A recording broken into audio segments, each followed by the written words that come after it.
Belə yoldaşlıklarımız çok olur. Dünyada qalan budur. Yəni bilirsən nə, düzdür, heç kimlə pislik şey eləmək işimiz yoxdur. Düzdür mən. Öz halal zəhmətli. Həm gəzirik, həm istirahat edirik, həm işimizi görürük. Vallahi. Sagi da sağ olsun. Sagi, Allah canını sağ eləsin. Bu sənin tam təbii.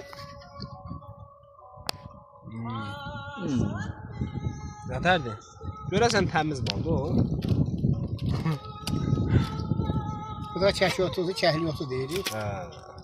O da beçə balıdır, yəni beşədə tutulma arının balıdır. Özü hörü boşanları. Bu da çəki otu.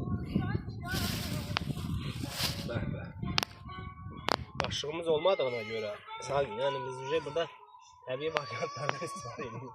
Amma bu bizim qaşığımızdır. Burada çölçülükdür, bəzi deyək ki, ev əşyaları yoxdur, qaşıqdır, kəncəldir.